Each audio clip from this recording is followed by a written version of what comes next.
is up, guys? It's Chris from Juice Fam, and today I will be bringing to you guys the best, the most OP, the greatest point guard build in NBA 2K20. So there has been a lot of debate recently about what is the best guard build in the game. People are saying it's the playmaking shot creator. People are saying it's the offensive threat, but I strongly believe it is the two-way slashing playmaker. And I know that there are a lot of people in the community that think the two-way slashing playmaker is also the best build. If you want, and for this video, I'll be showing you guys pretty much the best way to make the two-way slashing playmaking build. So if you want to know how to make a good one, just probably the best version, the one that you get the most badges with.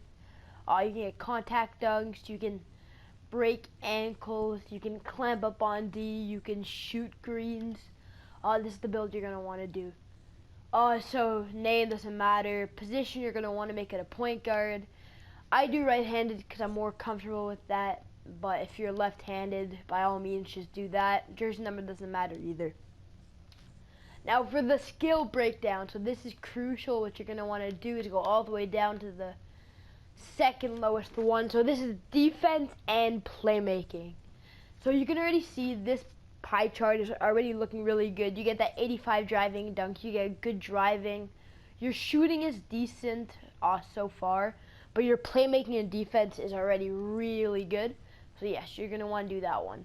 Now for the physical profile, a lot of people decide to do the first one to get the most speed, but the one that I usually choose is the fourth one. Wait, is it the fourth one? 1, 2. Yeah, it's the fourth one. So, cause look, up here we have 95 speed and 83 vertical. If we go 4 down, you only lose 1 speed, but you get 95 vertical from 83 to 95. So choose the fourth one if you want to make sure you get amazing dunks. So yeah, do that. Now you're gonna want to max out your driving. So your close shot, driving layup, driving dunk, and you're gonna put your post hook up to a 32, so you get 12 finishing badges. Now you're gonna max out your mid-range, your 3, your free throw, and you're gonna put your post fade up all the way up to a 57, so you get 8 shooting badges. Now you're gonna max out your pass accuracy, you're gonna max out your ball handle, and you're gonna put your post moves up to a 47, so you can get 21 playmaking. Now you're gonna max out your perimeter defense, your lateral quickness, your steal, and then you're gonna use the rest on your block. And now you should have 3 more, you put it on your block. Sorry, I said that twice, but yeah, offense, defense, rebound. So just take a minute here to just examine everything. Make sure it is exactly like this, because this is the best way. You can get 62 badges with this. Yeah, 62 badges. It's insane. Yeah, so make sure you get everything here right if you want to make sure you get the best possible way to make this build. So, alright. Now for the body shape, it doesn't really matter, but I like to do built, so when I take off my shirt, it probably looks the best, because, like, yeah, you usually look a lot better.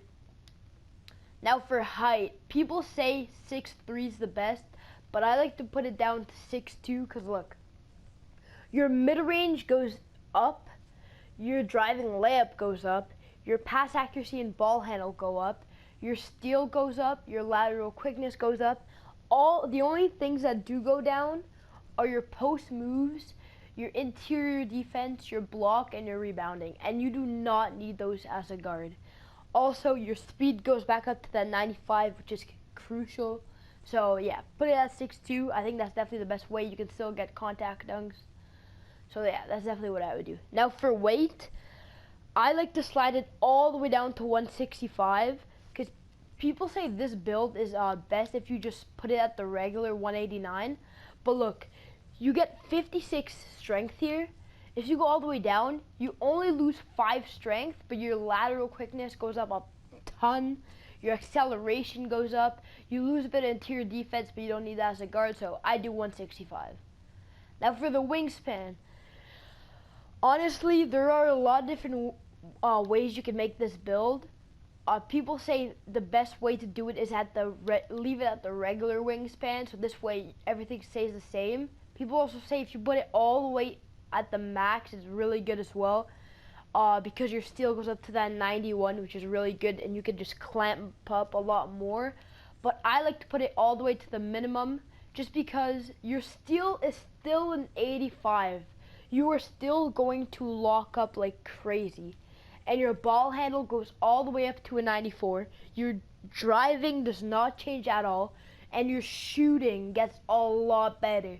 A 77 mid-range is so good, because picture this, you're playing in a game, you can either drive for the dunk and just take him inside, or he leaves you open and you shoot a wide open 3 or mid-range. A 69 3 is really good, considering you're a slasher in defense and playmaking.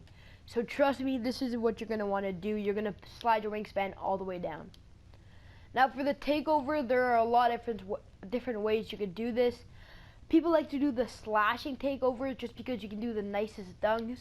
People like to do the shot creating takeover to improve their shooting, because this build isn't the greatest at shooting. It's decent, but they choose a shot creator one just to be able to be a better shooter. But most people do the lockdown defender. Now the lockdown defender, I think it's really good as well, because you can just lock up. You can get a steal or like cause a turnover, then drive and do a nice contact dunk. But for me, I prefer the playmaking takeover because it is the most OP takeover in the game. Because in 2K they value passing like crazy. So as soon as you get an assist, your takeover meter is gonna go up like crazy, especially if you have the playmaking takeover. So that's what I'm gonna do. Now you will see that you have built a 2-way slashing playmaker. That's it for the vid, guys. Hopefully you guys enjoyed it. This is the best way to make a 2-way slashing playmaker. It's really good. Hopefully you guys enjoy this. Let's get to 100 subscribers, boys. If you're seeing this and you aren't already subscribed, subscribe, like, share around, and comment. Follow our Instagram. It should be in the bottom right corner of this video. JuiceFam YouTube. Alright, that's it for this video, boys, and we out.